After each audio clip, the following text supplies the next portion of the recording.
When I was 4, my brother Leo and I accidentally fell into a pool. After we were rescued, Mom slapped me across the face. "I told you to watch Leo. You almost killed him. Was it on purpose?" From then on, if I ate one of Leo's candies, I'd be punished with no food. If I secretly played with his toy car, Mom would lock me in the basement. Dad initially tried to intervene, but Mom would just hug Leo tighter. She's the reason Leo is brain damaged. I can't let him suffer anymore. When I was 8, our neighbor, Mr. Peterson, tried to lure Leo into his house with a lollipop. I tried to protect Leo and got dragged in instead. When I returned home, covered in bruises, Mom kicked me to the ground. "Lily, you've made Leo sickly and weak, and now you're running away? Can't you just give us a break? I wish I'd never had you." Dragging my bleeding body, I quietly dug out a red cloth pouch from deep inside the closet. Inside was the keepsake locket Mom had given me years ago, engraved with "May you live 100 years." I looked at it for a long time, then calmly swallowed it. "Mom, I don't want to live 100 years anymore. I just want you to be happy forever." The locket was a bit big, and it got stuck in my throat, which was really uncomfortable. I swallowed hard and drank a lot of cold water from my cup. After a lot of effort, it finally went down with a gurgle. My stomach felt heavy, cold, and a little painful. Mom used to warn me about eating strange things, telling me stories about people swallowing gold to end their lives. I was a little scared, but also a little relieved. If I died, would the pain stop? Would my heart stop hurting? Mom pushed open the door and glared at me. "Lily, what are you standing there for, dumbfounded? Come out and eat. Leo's hungry. Stop pretending to be pathetic." I followed her out, but my stomach felt worse and worse, like a big rock was stuck inside. I didn't want to make Mom angry, so I forced myself to eat a couple of bites. Dad saw how pale I looked and reached out to touch my forehead. "Lily, why are you so white? Are you running a fever?" But Mom slapped Dad's hand away, added a piece of meat to Leo's plate, and said coldly, "What could be wrong with her? She's clearly faking it, trying to get our attention. Ignore her, finish eating quickly, and take Leo for a walk." Leo sat beside Mom, grinning at me, holding the toy car Mom had just given him. The locket in my stomach seemed to shift, and I almost threw up. Mom saw me clutching my stomach, and her face darkened even more. "Do you have any manners? Can't you even eat a meal without causing a scene?" I forced a small, ingratiating smile and whispered, "Mom, my stomach hurts. If you don't want to eat, get back to your room. Don't be an eyesore here." Dad opened his mouth, but in the end, he just sighed. Before leaving, Mom told Dad, "Have Mr. Peterson next door watch Lily for us." A warmth spread through my heart. Maybe Mom did care about me after all. But the next second, Mom looked at me impatiently. "Don't let her cause any more trouble. Haven't we suffered enough because of her?" She wasn't worried about me getting hurt alone at home. She was worried about me causing trouble. But I didn't like Mr. Peterson. He hurt me badly. Dad exchanged a few words with Mr. Peterson, who then walked over, smiling creepily. "Lily, want to come to my place and watch cartoons?" Mom said coldly from the side, "Behave yourself. Don't cause us any trouble." I didn't dare to refuse anymore. Dad and Mom would be upset. My stomach ached terribly, and I curled up in the corner of the sofa. Mr. Peterson leaned in, wrapping his arm around me.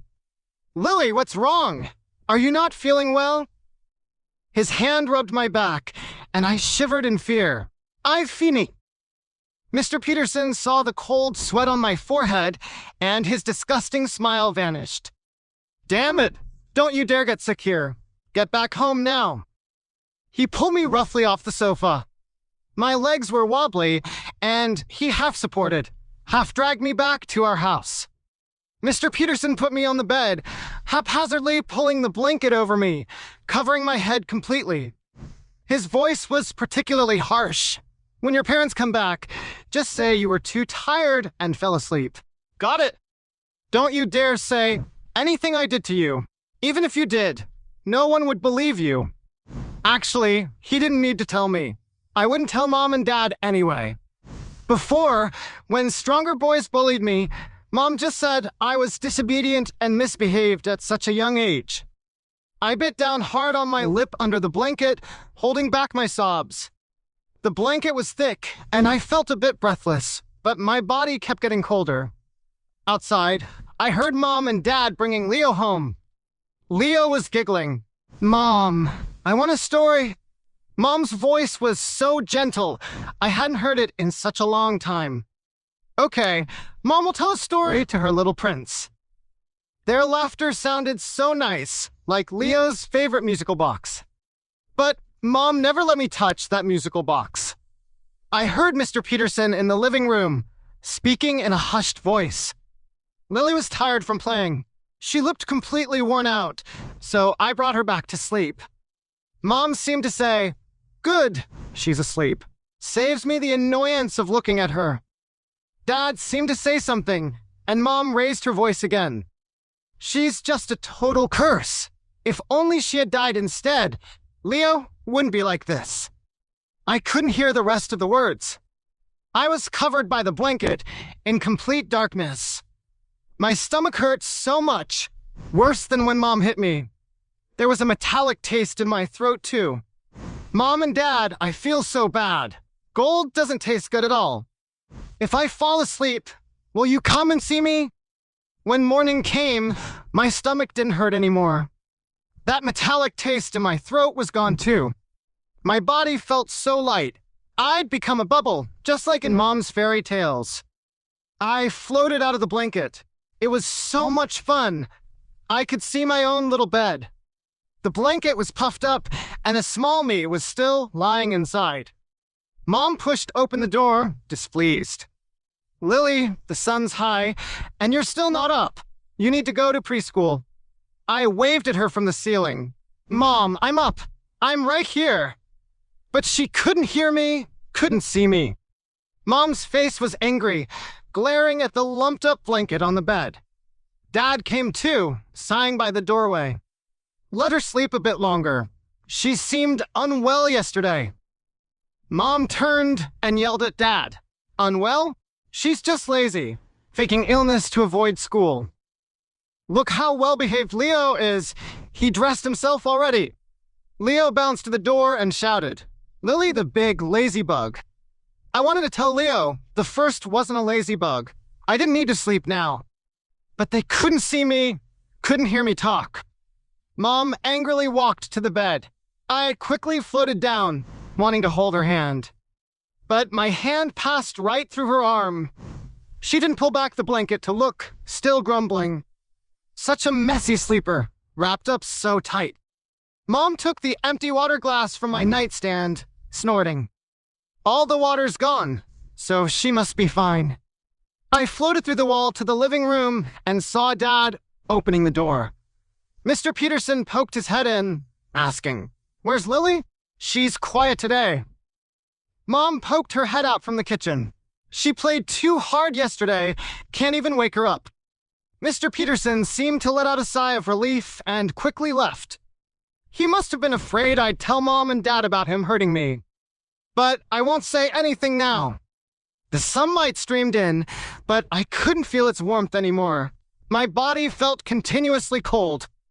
In the living room, Mom and Dad were watching cartoons with Leo. I hovered by the doorframe, watching them. Dad glanced towards my room. "Lily hasn't eaten all day. I'll go wake her up." Mom immediately cut him off. "One missed meal won't kill her.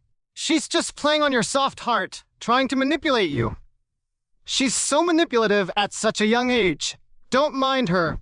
Let's see how long she can sleep." Leo mimicked Mom, waving his little hand. "Lily, not good." No one came to check on me.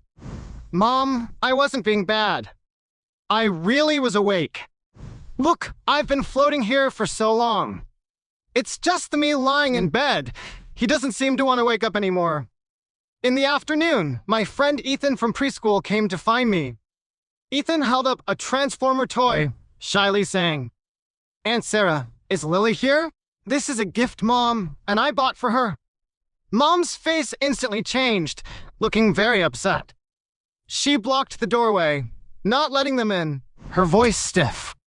She's fine, just doesn't want to go to preschool, throwing a tantrum and faking illness at home.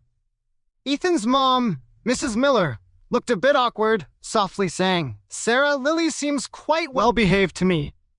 Ethan was bullied at preschool, and Lily even got hurt protecting him. Mom seemed provoked, her voice rising to a shriek. What do you know? She wishes she could destroy this whole family. Lily is a monster. She harmed Leo. If only she were half as easy to handle as other kids, would I be this exhausted? Ethan started crying, scared by her outburst. Mrs. Miller, her face unhappy, picked him up and left.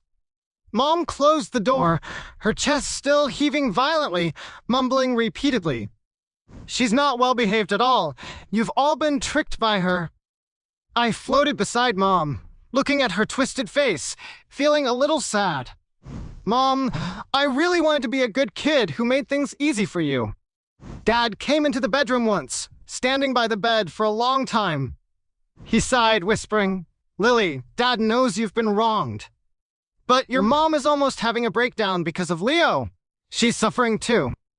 He tried to reach out and touch me, but his hand stopped midair, and he eventually pulled it back. Dad pulled the corner of my blanket up. "You won't be sad if you're asleep. Dad will make your favorite fried eggs tomorrow." He turned and left, his back looking bent. "Dad, I'm asleep now, and I'm not sad anymore. But it seems I won't be able to wait for tomorrow's fried eggs." Before going to sleep, Mom came in and glanced at me, complaining, "I must owe you something.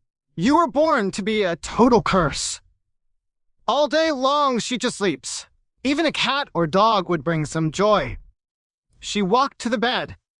How I wished she would anxiously touch my forehead, like when Leo had a fever, and pick me up. But she just poked my shoulder hard through the blanket. "Lily, stop pretending. Get up now." I didn't react at all. Mom's brows furrowed tightly. "So stubborn, huh? See if you can keep sleeping forever." Leo was startled by the sound of her forcefully closing the door and cried, saying he was scared. Mom walked past my room, holding Leo, gently humming a song. She used to hum that song to me too, back before Leo was born. She would rock me, telling me I was her little baby.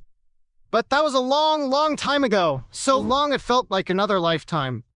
The next afternoon, I still hadn't gotten up. Mom started to get anxious. This brat, is she actually sick?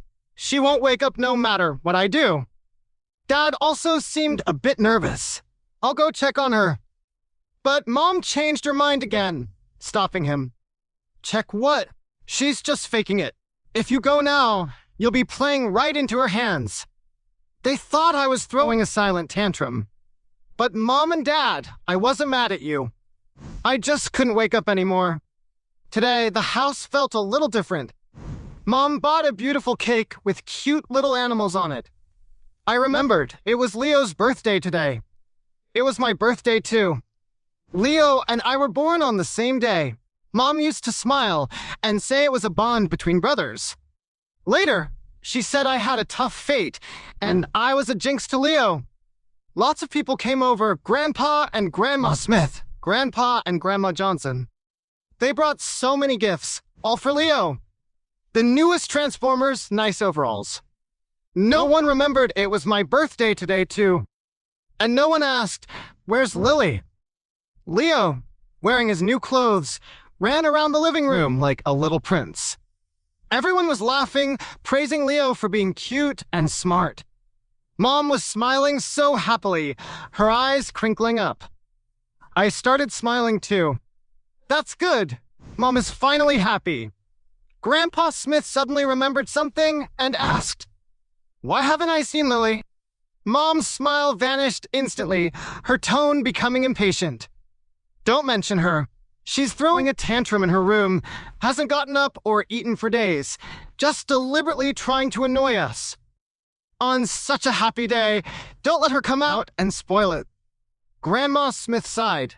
That child, she's a bit stubborn. Then no one mentioned me again. When it was time to cut the cake, Leo loudly said, "Save a piece for Lily." Mom kissed Leo. Our little Leo is so kind, still thinking of Lily. She doesn't deserve Leo's birthday cake. Dad was silent for a moment, then stood up. Let's send a piece to her anyway. She hasn't eaten in 2 days. Mom glared at him. Don't you dare. She's using this as a protest, trying to make us coddle her.